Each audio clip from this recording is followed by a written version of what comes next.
তো যারা 2025 সালে উচ্চ মাধ্যমিকে দর্শন পরীক্ষা দেবে, আমি তোমাদের এখন যে লজিক ক্লাসটা করাচ্ছি ভীষণ গুরুত্বপূর্ণ, 8 মার্কের 100% কমন। তোমরা দেখে নাও কীভাবে এই সমস্ত লজিকের উত্তর তোমরা করবে। এখানে আমি 10টা প্রশ্ন নিয়েছি। প্রশ্নটা কি, বিবর্তনের আবর্তন করো। তো এই প্রশ্নটা পরীক্ষা কিভাবে আসবে, 8 মার্কের সেট হবে, তোমরা দেখে নাও। নিম্নলিখিত বাক্যগুলিকে তর্কবিদ্যাসম্মত আকারে রূপান্তরিত করে বিবর্তনে আবর্তন করো। তো আমি এখানে 10টা বাক্য নিয়েছি, পরীক্ষা কিন্তু 4টাই আসবে। তো প্র্যাকটিস তো তোমাকে করতেই হবে, কারণ প্র্যাকটিস না করলে তুমি পরীক্ষায় বুঝতে পারবে না, ঠিক আছে? তো সঠিক উত্তর করতে গেলে ক্লাসটা দেখে নাও, আমি তোমাদের শিখিয়ে দিচ্ছি। যারা নতুন তারা একবারে শিখে নাও, আর যারা পুরানা স্টুডেন্ট আমার তারা কিন্তু একবারই প্র্যাকটিস হয়ে যাচ্ছে। আর বাকি ক্লাসগুলো অবশ্যই কিন্তু প্লেলিস্ট ভিজিট করে দেখে নেবে অমাধ্যম অনুমানের। আর লজিক তুমি কেন পারছো না জানি না, যদি তুমি আমার ফুল টিউশন ক্লাস করো, এই যেমন এই যে বিবর্তনে আবর্তন, এর আরও লজিক আছে, আবর্তন ও বিবর্তন, বিবর্তন ও আবর্তন, আবর্তন বিবর্তন, যত লজিক প্লেলিস্ট ভিজিট করো, সুন্দর করে নিয়ম সঙ্গে প্র্যাকটিস প্রচুর দেওয়া আছে। ফুল টিউশন 2025-এর এই অধ্যায় নোট আসবে, যুক্তি থেকে আরও মূলত 12টা অধ্যায় সম্পূর্ণ দেখে নেবে, ঠিক আছে? লিখিত পরীক্ষায় 80 গ্যারেন্টি, যা লিখে দিয়েছি তার বাইরে একটাও প্রশ্ন আসবে না। তোমার যা দরকার প্লেলিস্ট ভিজিট করো। মনে রাখবে ফিলোসফি এইচএস উচ্চ মাধ্যমিক দর্শন ইউটিউব চ্যানেলটি তোমাদের জন্যই। তো চলো ক্লাসটা করে নেওয়া যাক। দেখো, একমাত্র শিশুরাই সরল। প্রথম প্রশ্নের উত্তর কী হয়, আমি একটা একটা করে দেখাচ্ছি, ঠিক আছে? তো প্রথম আমি এখান থেকেই, যেহেতু জায়গা হবে না, আমি প্রথম এখানকার থেকেই করছি, ঠিক আছে? একমাত্র শিশুরাই সরল, এখান থেকে আমি উত্তরটা করছি। তো এলএফ দিয়ে করতে হবে, এলএফ হচ্ছে লজিক্যাল ফর্ম, ঠিক আছে? তো অনেকে প্রশ্ন করে, স্যার এটা দিতেই হবে কি, কেন না দিলে কি অসুবিধা, দেওয়ার তো কোনো অসুবিধা হওয়ার কথা নয়, ঠিক আছে? তো নিয়ম অনুযায়ী দিতে হবে। এবার তুমি যদি না দাও, যে এক্সামিনার খাতা দেখবে সে তোমাকে নাম্বার নাও দিতে পারে, নিয়ম অনুযায়ী তুমি নিয়ম ফলো করো নি, আবার দিতেও পারে, সেটা স্যারের মন মর্জির উপর, দিতে তো অসুবিধা নেই। তো একমাত্র শিশুরাই সরল, তো এটা কোন বচন হবে, সবার প্রথমে বচন করতে হবে। তো একমাত্র কেবলমাত্র এগুলো থাকলে এ বচন হয়, উদ্দেশ্যকে চেঞ্জ হয়, বা বচনের নিয়মগুলো তোমরা বচন অধ্যায় দেখে নেবে। হ্যাঁ, ফুল টিউশন ভিজিট করলেই সব পেয়ে যাবে। তো তাহলে কী হবে, এ বচন হবে, সকল একমাত্র আছে, উদ্দেশ্য চেঞ্জ হবে, তাহলে উত্তরটা কী হবে, সকল সরল ব্যক্তি হয় শিশু, সকল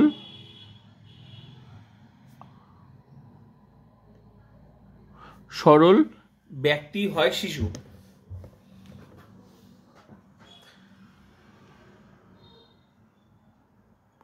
সকল সরল ব্যক্তি, ছোট ছোট করে লিখছি, আমি তো বলেও দিচ্ছি মুখেও, যদিও কারণ জায়গা ধরবে না। সকল সরল ব্যক্তি হয় শিশু, এ বচন, ক্লিয়ার? ব্র্যাকেটে আমরা কি লিখবো, ব্র্যাকেটে লিখবো মূল বচন, ঠিক আছে? তোমরা কিন্তু খাতায় লিখে নেবে, হ্যাঁ? সকল ফুল টিউশনটা এই ক্লাসটা করে অবশ্যই বাকি ক্লাসগুলো প্লেলিস্ট ভিজিট করে এই অধ্যায় ফুল টিউশনটা দেখে নেবে। হ্যাঁ, সকল সরল ব্যক্তি ও শিশু এ বচন মূল বচন হলো। এবার প্রশ্নটা কি বলছে, বিবর্তনের আবর্তন, এই যে বিবর্তনের আবর্তন, তাহলে সবার প্রথমে আমাদেরকে কি করতে হবে, বিবর্তন করতে হবে, এটা এ বচন। তো এ বচনের বিবর্তন কি, এ বচনের বিবর্তন কিন্তু ই, ই এর এ, আই এর ও, ও এর আই। আর আবর্তনের নিয়ম কি, আবর্তন এ বচনের আবর্তন আই, ই এর ই, আই এর আই, ও এর সম্ভব নয়, ক্লিয়ার? তো এগুলো দুইটাই আমি প্রত্যেকটাই যে আবর্তনের নিয়ম বললাম, বিবর্তনের সব ডিটেলসে আছে, লজিক বাকি ক্লাসগুলো দেখলেই বুঝতে পারবে। তো ক্লিয়ার? তো এ বচন, এর পরের লাইনটা আমাদেরকে কি করতে হবে, ই বচনে করতে হবে। কেন? যেহেতু বলছে প্রথমে বিবর্তন করতে হবে তারপর আবর্তন, মানে এ বচনের বিবর্তন কি ই, আর ই মানেই কি তার শুরুটা কিন্তু কোনো, ক্লিয়ার? কোনো। এবার নিয়ম প্রয়োগ করব, বিবর্তনের নিয়ম। বিবর্তনের নিয়ম কি, বিবর্তনের নিয়ম যে এই যে উদ্দেশ্য পদ আছে, এটার উদ্দেশ্যপদই থাকবে, সকল হ্যাঁ, সরল কোনো উদ্দেশ্যপদই থাকবে। কি চেঞ্জ হবে বিবর্তনে, হয় আছে নয় হবে, নয়। তারপর কী হবে, বিধেয় পদে বিরুদ্ধ পদ, শিশু আছে এটা বিধেয় পদ, তার বিরুদ্ধ পদ কী করে লিখবে, এই যে অযুক্ত করে দাও, অশিশু, অশিশু। কোন বচন এটা, ই বচন। ব্র্যাকেটে কি লিখবো, ব্র্যাকেটে লিখবো বিবর্তিত, বিবর্তিত, ব্যাস। এই যে মূল বচনের কিন্তু বিবর্তন হয়ে গেল, মানে এই যে বিবর্তন হয়ে গেল। এবার কি বিবর্তনটা আবর্তন, মানে এই যে বিবর্তনটা হলো এই লাইনটা, এই যে বিবর্তিত এই লাইনটার আবর্তন করতে হবে, আর কিন্তু মূল বচনটা নয়, এই যে এই লাইনটার। ক্লিয়ার? তো এটা কোন বচন বেরিয়েছে? ই বচন। এবার আমরা আবর্তনের নিয়ম প্রয়োগ করব। ই বচনের আবর্তন কি? ই হয়, কারণ এর পরের লাইনটা আমাদেরকে ই বচনেই করতে হবে। আর ই মানে কি? তার শুরুটাও কিন্তু কোনো। ক্লিয়ার? কোনো। এবার আবর্তনের নিয়ম প্রয়োগ কি? আবর্তনের নিয়ম কি? আবর্তনের নিয়ম হচ্ছে উদ্দেশ্য যে বিধেয় পদে শুধু স্থান পরিবর্তন করে দেবো, ব্যাস, তাহলেই হয়ে গেল আবর্তনের নিয়ম। আর গুণটা যা আছে রেখে দেবো, ব্যাস, এইটুকুই হচ্ছে আবর্তনের নিয়ম। তার মানে বিধেয় পদটা সামনে আসবে, এই যে অশিশুটা সামনে আসবে, অশিশু, গুণটা যা আছে তাই রেখে দিতে হবে, নয়, তারপরে যে সরল ব্যক্তিটাই উদ্দেশ্যপদে বিধেয় পদে যাবে, সরল ব্যক্তি, কোন বচন? ই বচন, ব্র্যাকেটে কি? আবর্তিত, ব্যাস, এই যে বিবর্তনের আবর্তন হয়ে গেল, 2 মার্কস। মূল বচনে বিবর্তন, এই যে বিবর্তনটার যেহেতু এটা বিবর্তন, এই লাইনটার আবর্তন, এই জন্য এই সিস্টেমের লজিকটাকে বলছে বিবর্তনের আবর্তন। ক্লিয়ার? তাহলে একটা প্রশ্ন উত্তর হয়ে গেল। এবার 2 নম্বর প্রশ্ন কি? কিছু মানুষ দেশপ্রেমী।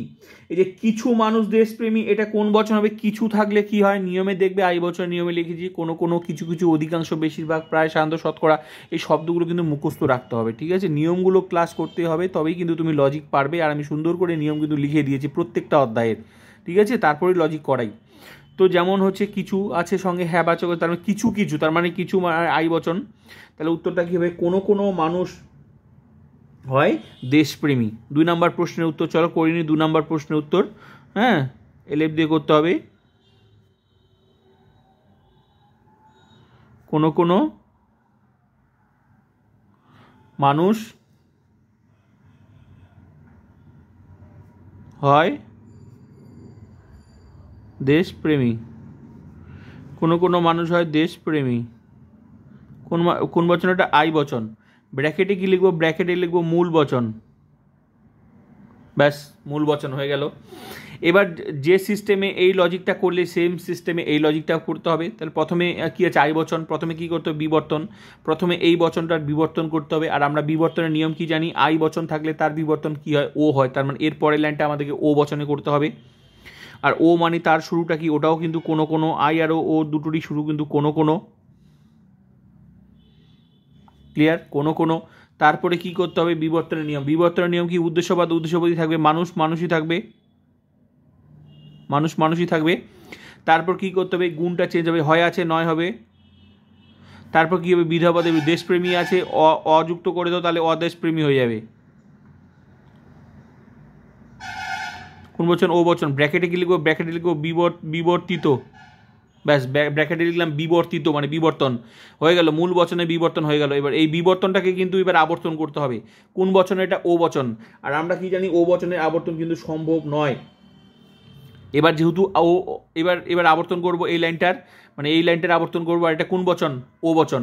আর আমরা কি জানি? ও বচনের আবর্তন সম্ভব নয়। এখানে আমরা সরাসরি লিখবে ও বচনের, ও বচনের আবর্তন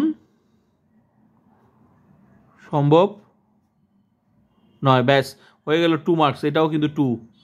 এরকম করে দুটো করে, একটা উত্তর 2 মার্কস। ক্লিয়ার? তাহলে হয়ে গেল, দুটো উত্তর হয়ে গেল। এবার নেক্সট প্রশ্ন, কাক কালো। এই কাক কালো, কাক কালো হলে কি বচন হয়? কাক কালো, অনেকে কনফিউজ, এটা কোন বচন হবে? আর এবার কাক কালো মানে কাক তো সকল কাকই কালো, এখানে এ বচনের নিয়মটাই যাবে, সকল কথাটা লুকিয়ে আছে, কাক তো সকল কাকই কালো হয়, তার মানে এটা কিন্তু এ বচন হবে। ক্লিয়ার? তাহলে উত্তরটা কি হবে? সকল কাক হয় কালো। তো চলো, সকল কাক হয় কালো।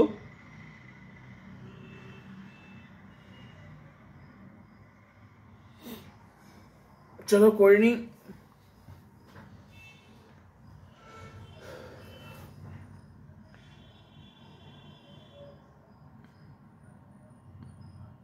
তিন নাম্বার উত্তরটা, এই যে 3 নাম্বার উত্তরটা, এবার 3 নাম্বার, এটা তো হয়ে গেল, এটাও তো হয়ে গেল। ঠিক আছে? তাহলে কি করবো? সকল, সকল কাক হয় কালো। কোন বচন? এ বচন। ব্র্যাকেটে কি লিখবো? ব্র্যাকেটে লিখবো মূল বচন। ক্লিয়ার? মূল বচন হয়ে গেল। এবার প্রথমে কি করতে হবে? এবার প্রথমে করতে হবে এটার হচ্ছে বিবর্তন, এটা হচ্ছে বিবর্তন। তো এটা কোন বচন বেরিয়েছে? এ বচন। এ বচনের বিবর্তন কি আমরা কি জানি? এ বচনের বিবর্তন ই। তাহলে ই মানে তার শুরুটা কি? কোনো। ক্লিয়ার? কোনো। তারপরে কি করতে হবে? বিবর্তনের নিয়ম। বিবর্তনের নিয়ম কি? উদ্দেশ্যবাদ উদ্দেশ্যবি থাকবে, মানে কাক আছে কাকি থাকবে, কাক। তারপর কি গুণটা চেঞ্জ হবে, হয় আছে নয় হবে, এখানে নয় থাকলে হয় হতো, হয় থাকলে নয় নয়। এবার কি বিধা পথে বিরুদ্ধ পথ, কালো আছে তাহলে অকালো, অযুক্ত করে দাও, অকালো হয়ে যাবে, অকালো। কোন বচন এটা? এটা কিন্তু ই বচন। ব্র্যাকেটে কি লিখবো? বিবর্তিত, বিবর্তিত, বিবর্তিত। ক্লিয়ার? বিবর্তিত মানেই বিবর্তন হয়ে গেল। ক্লিয়ার? তাহলে কোনো কাক নয় অকালো, এ বচনের বিবর্তন হয়ে গেল। এই যে বিবর্তন হয়ে গেল, এবার এই বিবর্তন, এই যে বিবর্তনটা হলো এই বিবর্তনটার আবর্তন করতে হবে। তো এটা ই বচন, এবার আবর্তনের নিয়ম প্রয়োগ করতে হবে। আবর্তনের ই বচনের আবর্তন কি হয়? ই বচনের আবর্তন কিন্তু ই হয়। তাহলে এর পরেরটা আমাদেরকে ই করতে হবে। ই মানে তার শুরুটা কি? কোনো, এটাও কিন্তু কোনো করতে হবে। এবার হচ্ছে আবর্তনের নিয়ম। আবর্তনের নিয়ম কি? উদ্দেশ্য স্থান পরিবর্তন করে দেবে, তাহলেই হয়ে গেল। তাহলে এই যে বিধটা উদ্দেশ্য হয়ে যাবে আর উদ্দেশ্যটা বিধ হয়ে যাবে। তো চলো অকালোটা এদিকে করে দিই। কোনো অকালো, অকালো, হ্যাঁ অকালো নয়, অকালো রঙের, বা তুমি এখানে তুমি অকালো, অকালো নয়, অকালো পাখিও দিতে পারো। হ্যাঁ, এখানে যদি তুমি অকালো পাখি দাও, অকালো পাখি, অকালো পাখি নয় কাক। কোন বচন এটা? ই বচন। ব্র্যাকেটে আবর্তিত, ব্র্যাকেটে আবর্তিত। এই যে এই বচনটার আবর্তন করলাম, তো এটা উদ্দেশ্য বিধ চেঞ্জ হয়ে যাবে, মানে বিধপত্তার সামনে নিয়ে আসলাম, এই যে অকালোটা সামনে নিয়ে আসলাম। এবার তোমার অনেকের প্রশ্ন হচ্ছে পাখিটা কেন যোগ করলাম? পাখিটা দিলেও হবে না দিলেও হবে, কেন আলটিমেটলি দিলাম কেন? দেখতে ভালো লাগবে, কারণ পাখিটাই তো কালোটা কে? পাখিটাই। তাহলে তো পাখিটা যোগ করা যেতে পারে, ঠিক আছে, আর না দিলেও কোনো ব্যাপার না। তাহলে অকালো পাখি নয় কাক, শুধু উদ্দেশ্য চেঞ্জ করে দিলাম। ক্লিয়ার? 3 নম্বর প্রশ্নের উত্তর কমপ্লিট, ই বচন আবর্তিত। ক্লিয়ার? এবার 4 নাম্বার, মানুষ অমর হতে পারে না। 4 নাম্বার প্রশ্নের উত্তর, মানুষ অমর হতে পারে না। তাহলে মানুষ অমর হতে পারে না, এটা কোন বচন হবে? অমর হতে পারে না।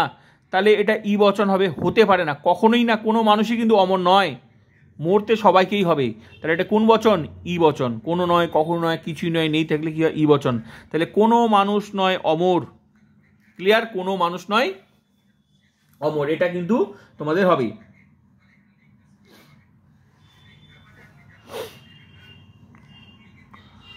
কোনো মানুষ নয় অমর। ক্লিয়ার? কোন বচন? ই বচন। ব্র্যাকেটে মূল বচন, ব্র্যাকেটে মূল বচন। কোনো মানুষ নয় অমর, কোনো মানুষ নয় অমর। ক্লিয়ার? এবার এই যে এই বচনটা হলো ই বচন, এই বচনটার কিন্তু আমরা কিন্তু হ্যাঁ বিবর্তন করব। কোন বচন বেরিয়েছে? ই বচন। আর ই বচনের বিবর্তন কি? এ। তার মানে এ মানে কি? তার শুরুটা কিন্তু সকল। ক্লিয়ার? এবার বিবর্তনের নিয়ম কি? উদ্দেশ্যবাদ উদ্দেশ্যবি থাকবে, মানুষ মানুষই থাকবে,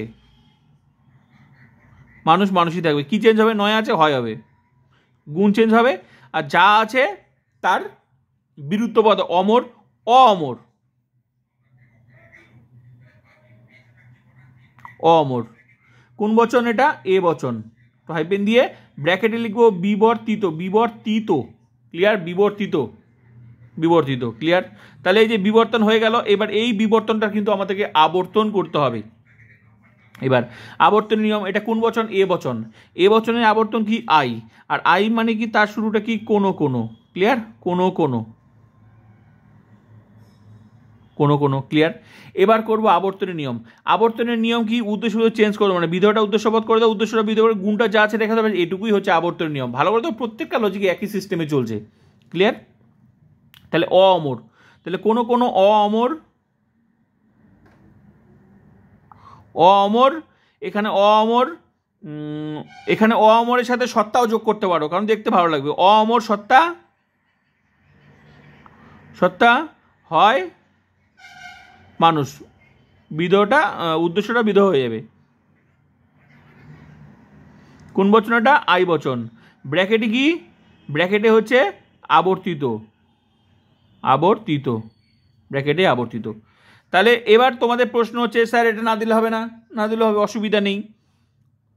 আর তুমি যদি মনে করো শুরুতেই দিয়ে দিতে পারতো কোনো মানে কোনো মানুষ নয় অমর সত্তা, কোনো অসুবিধা নেই, না দিলেও হবে।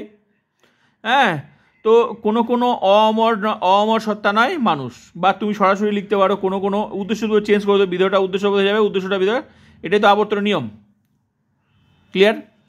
তাহলে কোনো কোনো অমর সত্তা নয় মানুষ, এই যে এটার উদ্দেশ্য চেঞ্জ হয়ে গেল, শুধু উদ্দেশ্য চেঞ্জ হবে, আবর্তনের সেটাই নিয়ম।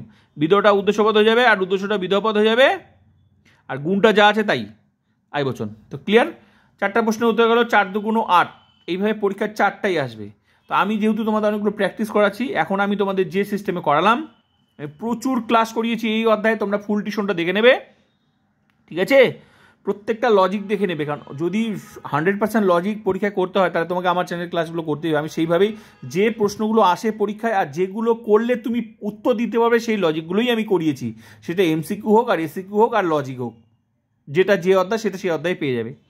যেমন এই অধ্যায়ের বাকি ক্লাসগুলো দেখবে, যত ধরনের লজিক পরীক্ষা আসে সেগুলোই আমি করিয়েছি, আর ওগুলো করলে তুমি সব ধরনের উত্তরই দিতে পারবে। এবার নেক্সট প্রশ্ন, ছাত্ররা, এবার চলো আমি এগুলো করে দিচ্ছি, উত্তরটা বলে দিচ্ছি, তোমরা এই সিস্টেমে বাকি খাতার মধ্যে করে নেবে, তারপরে তোমরা আমার কমেন্ট সেকশনে বলে দেবে, আমি সময় হলে সেটা তোমাদের চেক করে নেব, ঠিক আছে? তো আমি যেহেতু করেই দিলাম কিভাবে হবে, বাকিটা তোমরা পারবে, তারপরে অসুবিধা হলে বাকি ক্লাসগুলো দেখে নেবে, নিজেরাই পারবে। তো তোমরা নিজেরা উত্তর লিখে নেবে খাতায়, আমি শুধু বলে দিচ্ছি উত্তরটা, বচনটা বলে, এটাই তো মেন, বচনটা বলে দিলে বাকিগুলো তোমরা নিজেরাই পারবে। তো এই প্রশ্ন কি, প্রথমবার প্রশ্ন, ছাত্ররা ছাড়া আর কেউ প্রতিবাদী নয়। এই যে ছাত্ররা ছাড়া আর কেউ প্রতিবাদী নয়, এটা কি হবে? এটা হচ্ছে ছাত্ররা ছাড়া আর কেউ প্রতিবাদী নয়, এটা কিন্তু তোমাদের এ বচন হবে, উদ্দেশ্য চেঞ্জ হবে। তোমরা ভালো করে দেখবে, বচনতার নিয়মে লিখে দিয়েছি, হ্যাঁ, কেবলমাত্র একমাত্র শুধুমাত্র ছাড়া ছাড়া কেউ নয়, এই যে ছাড়া ছাড়া কেউ নয় থাকলে এ বচন হবে, কিন্তু উদ্দেশ্য চেঞ্জ হবে। তাহলে উত্তরটা কি হবে? সকল প্রতিবাদী ব্যক্তি হয় ছাত্র। ক্লিয়ার? এ বচন। বাকিটা সেম সিস্টেমে লজিক করে নেবে। নেক্সট প্রশ্ন, সব পাখি উড়তে পারে না, যে সবের সাথে নয় আছে, কোন বচন হবে? ও বচন। তার মানে কোনো কোনো পাখি নয় এমন, কোনো কোনো পাখি নয় এমন যারা বা উড়তে পারে, ঠিক আছে? ও বচন। হ্যাঁ, সব পাখি উঠতে পারে না, ও বচন। তারপর হচ্ছে কদাচিৎ কবিরা ভোগবাদী, কদাচিৎ কচিৎ খুব কম থাকলে কি হবে? আই বা ও বচন হবে, কিন্তু দেখতে হবে হেবাচক না নাবাচক আছে, এখানে হেবাচক আছে, তাহলে উত্তরটা ও বচন হবে। ক্লিয়ার? তার মানে উত্তরটা কি হবে? কোনো কোনো কবি নয় ভোগবাদী। ক্লিয়ার? ও বচন। সেম সিস্টেমে লজিক করে নেবে। নেক্সট, সব জীব মরণশীল, সবের সাথে হেবাচক থাকলে কি হয়? এ বচনের নিয়ম। উত্তরটা কি হবে? এ বচন। সকল জীব হয় মরণশীল জীব বা মরণশীল, এ বচন। ক্লিয়ার? নেক্সট, সৈনিক মাত্রই দেশপ্রেমিক, এ বচন। নিশ্চিত করে বলছে, এই মাত্র থাকলে উদ্দেশ্য চেঞ্জ হয় না, এই বাক্যটা নিশ্চিত করে বলছে, তাহলে এ বচন। সকল সৈনিক হয় দেশপ্রেমিক। ব্যাস বলে দিলাম। আর বাকি তো যে সিস্টেমে লজিক করালাম সেম সিস্টেমে। তো এই ক্লাস করার পর এগুলো আমি যেগুলো বললাম নিজে খাতা লিখে নেবে, আর বাকি মিলিয়ে নেবে যে তুমি এই সিস্টেমে ফলো করলে কিনা। আর বাকি ক্লাসগুলো অবশ্যই এই অধ্যায়ের প্লেলিস্ট ভিজিট করে দেখে নেবে। প্রত্যেকটা লজিক যেভাবে পরীক্ষা আসে সেভাবেই প্রত্যেকটা অধ্যায়ের লজিক কিন্তু আমি সেভাবে করিয়েছি। এমসিকিউ এসিকিউ নোটস যা আছে প্রত্যেকটা অধ্যায় সাজানো আছে। এক্সট্রা ক্লাস চলছে, প্লিজ শেয়ার বন্ধুদেরকে যাদের যাদের ফুল টিউশন দরকার।